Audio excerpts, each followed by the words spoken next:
Friends, नमस्ते। आप सभी कैसे हैं?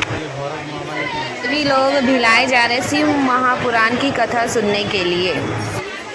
भिलाई में पंडित मिश्रा जी शिव महापुराण की कथा कहेंगे। हम सभी लोग जा रहे हैं। पुराण के अनुसार हमें शंकर भगवान में क्या चीज़ चाहना चाहिए, ये चीज़ आज हम जानेंगे। पिछले जन्म के अच्छे कर्म बाबा रे कोई पिछले जन्म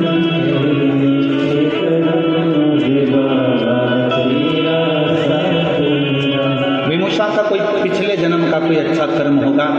शरीर बेकार है, शरीर पूर्ण तरह से आड़ा टेढ़ा बेकार विकलांग सा शरीर, काला सा, नेत्र बड़े, दांत काले टूटे, बड़ा विकराल सा उसका शरीर था। पर विमुषा शिव का बड़ा है, शंकर की बड़ी आराधना करता था।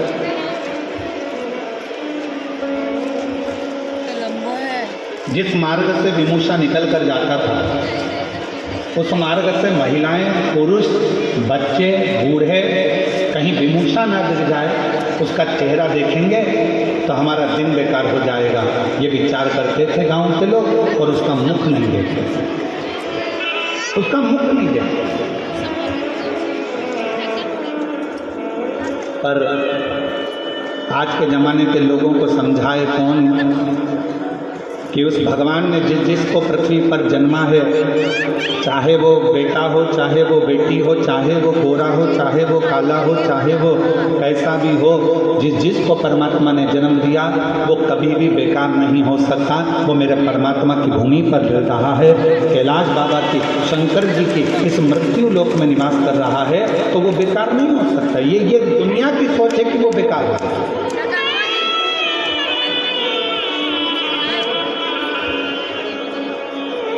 विमुषा जहाँ से निकलता सब हट जाते हैं, कोई उसको देखता नहीं। लोगों को लगता है इसका मुख देखेंगे दिन बेकार चले जाएगा, इसका मुख का दर्शन करेंगे दिन बेकार चले जाएगा।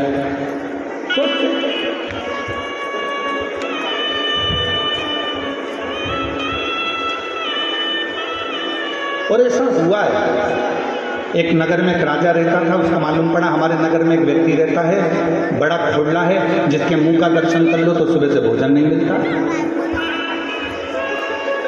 राजा ने कहा ऐसा हो ही नहीं सकता।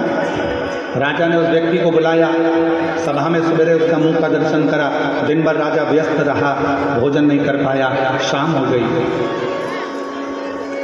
राजा से रानी ने कहा कि आज तो तुमने सुबह से खाना तक नहीं खाया, भोजन तक नहीं करा। राजा बोला उस खोड़ले का दर्शन किया था ना, इसलिए मेरे को खाना नहीं मिला, लोग सही कहते हैं। राजा ने उस व्यक्ति को बुलाया और फांसी की सजा दे दी। जैसे ही फांसी की सजा दी वैसे वो हंसने लगा। राजा ने पूछा तुम्हें फांसी की सजा मिली है और तुम हंस रहे हो? राजा ने जैसे ही पूछा तो उस व्यक्ति ने कहा महाराज तुम मुझे फांसी की सजा इसलिए दे रहे हो क्योंकि मेरा सुबह से मुंह देखा तो तुम्हें भोजन नहीं मिला। तुम कहते हो कि मैं खोड़ला हूँ, पर सत्य मायने में तो राजा तेरे से बड़ा कोई खोड़ला नहीं होगा कि तेरा सुबह से मुंह देखा तो मुझे आज फांसी की सजा मिल रही है। मुझे आज फांसी की सजा मिल रही है। ये तेरे ऊपर निर्भर करता है, हमारी बुद्धि पर निर्भर करता है, हम किसको क्या कर रहे हैं, हम किसमें क्या देख रहे हैं। विमुषा शिव जी का भक्त था, पर बच्चे उसके पास नहीं जाते, स्त्रियां उसका मुंह नहीं देखती, गांव के लोग उसको नहीं देखते। जिस मार्ग से विमुषा निकल कर जाता उस मार्ग को लोग खाली कर देते, फिर भी विमुषा आनंद में रहते। हम तो बाबा के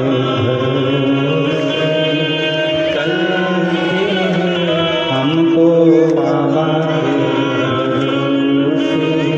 चल ये दुनिया वाले जगते हैं, ये दुनिया वाले जगते हैं, डमरू वाले से चलते काशी वाले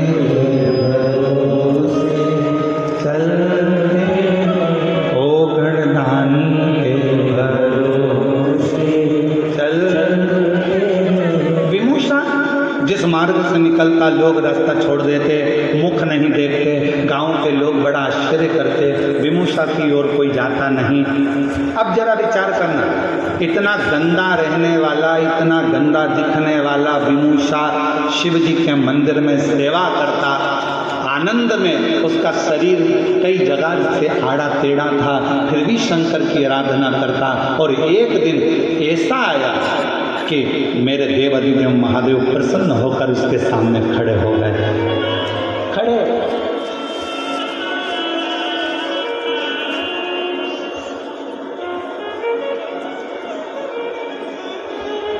क्या चढ़ाया था विमुषा ने जो भगवान शिव प्रसन्न हो गए?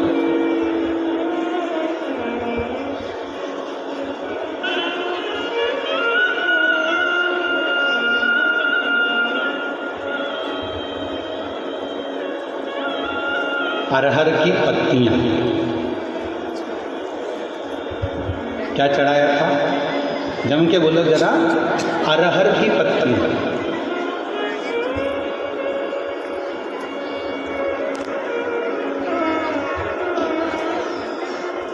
कई लोग उसको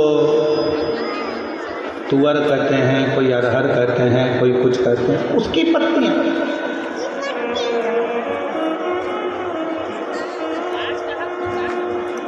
और निवेदन है, कई लोग कथा सुनेंगे तो बैठकर हो सकता है कि कथा में से कुछ ना कुछ छाटे होता है। आप बताओ, गुरु जी ने कह दिया कि अरहर की पत्ती भी शिव जी पे चढ़ती है। तो हमारा निवेदन है, पहले एक बार शिव महापुराण को जरूर पढ़ना। पृष्ठ संख्या गीता प्रेस गोरखपुर की शिव पुराण का 123वें नंबर का प्रश्न निकालना और उसमें पढ़ना। विदिशा की कथा, ये अरहर की पत्ती का कितना महत्व है। कुछ नहीं मिला उसको, विदिशा को कुछ भी प्राप्त नहीं हुआ। अरहर की पत्तियों को तोड़कर भगवान शंकर का श्रृंगार कर रहा है, शिव का श्रृंगार। और कितना भोला है मेरा शंकर। हे मेरी जीजियों, तुम्हारे पास चढ़ाने के लिए बेलपत्र नहीं है, आग का पुष्प नहीं है, धतूरा नहीं है, तुम्हारे पास कनेर का फूल नहीं है, तुम्हारे पास जल नहीं है, तुम्हारे पास कोई वस्तु नहीं है, तो शिव महापुराण की कथा कहती है, मंदिर जाते समय रास्ते में कोई पौधा, कोई पेड़ मिल जाए तो उसकी भी पत्ती तोड़कर तुम शंकर जी को चढ़ाओगे तो भी शिव प्रसन्न हो जाता है, मेरा ओघड़दानी प्रसन्न हो जाता है।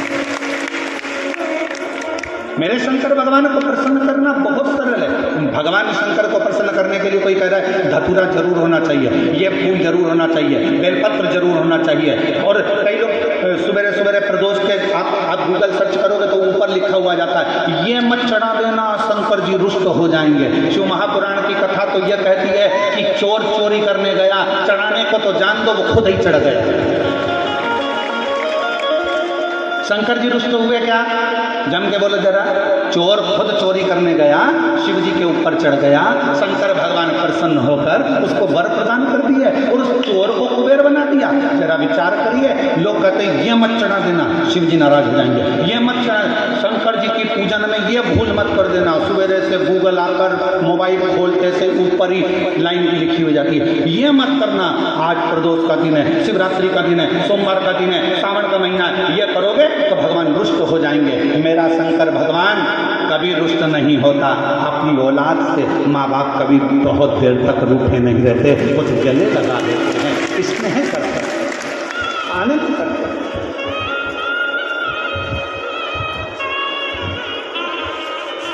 ये दुनिया के लोगों ने तुम्हें डराने के लिए बहुत कुछ कर रखा है, ऐसा करोगे तो ऐसा हो जाएगा, ये मत करना, वो मत करना, शंकर जी की पूजन मत करना तो शिव जी पे चढ़ा, जल मत पीना तो शिव जी पे, बेलपत्र मत चढ़ाना तो ये मत खाना, तो ऐसा मत खाना तो वैसा। ये केवल भ्रम उत्पन्न कर रहा है, केवल।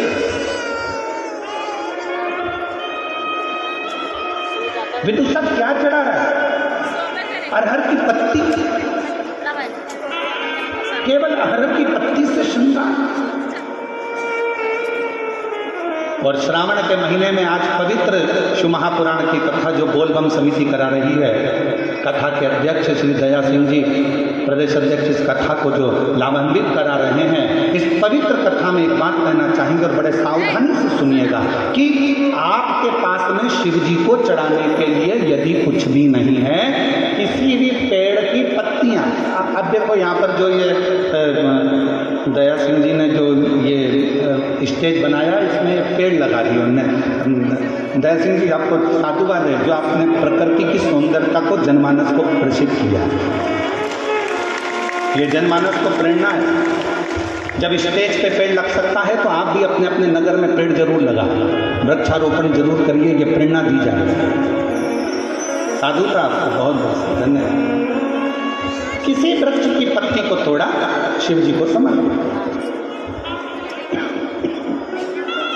अब मंदिर में आपने पत्ती को चढ़ाया, लोग आपसे कहेंगे क्यों, हर कैसे वृक्ष की पत्ती चढ़ा दी, तुमने बेलपत्र नहीं चढ़ाया, तुमने ये नहीं चढ़ाया। तो उसको कह देना,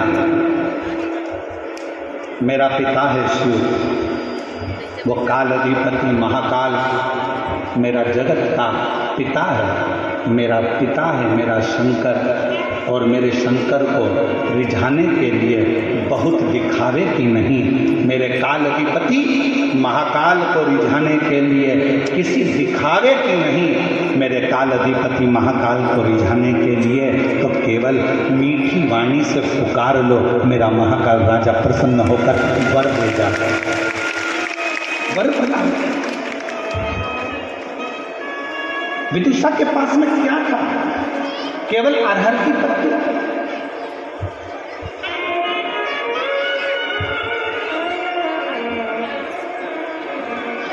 आजकल सोशल मीडिया पे हमेशा हम सभी देखते हैं कि इस प्रकार की अनगल बातें निरंतर चलती रहती है, लेकिन कई लोग ऐसे हैं जिन्हें वो एक लोटा जल चढ़ाने पर भी दिक्कत होती है। एक लोटा जल लेकर वो मंदिर जाते हैं तो निश्चित ही एक एकता का प्रतीक सनातन धर्म के सभी वर्ग के लोग जब देते हैं तो उनको देखकर विधर्मियों को बड़ी ही दिक्कत और परेशानी होती है। कहीं न कहीं ये एक लोटा जल ने सभी का कहीं न कहीं विधर्मियों का सिर में दर्द बनाकर रखा है, और हम सभी देख सकते हैं किस प्रकार से विधर्मी अनगल बातें कर कर कहीं न कहीं हमको मिसगाइड करना चाहते हैं, कहीं न कहीं हमारे सनातन धर्म से हमें अलग करना चाहते हैं, हमें दूर करना चाहते हैं। ये कोशिश हमेशा बरकरार रहती है इन लोगों की, लेकिन शिव भक्त भी बड़े ही निराले हैं, बड़े ही अनोखे हैं। ये प्रतिदिन मंदिर जाकर इस बात का सबूत देते हैं कि हम सभी को महादेव की चरणों में जो स्थान प्राप्त हुआ है, इसे हम किसी की भी बातों में आकर छोड़ने वाले नहीं हैं। देखिए, एक लोटा जल चढ़ाने में ना ही आपका धन खर्चा हो रहा है, ना ही आपका कोई विशेष समय खर्चा हो रहा है। बस स्नान आदि कर प्रतिदिन मंदिर जाकर एक लोटा जल हमें अर्पित करना है और भगवान के चरणों में हम अपना स्थान पा सकते हैं। भगवान के चरणों की शरणागति हम बड़े ही आराम से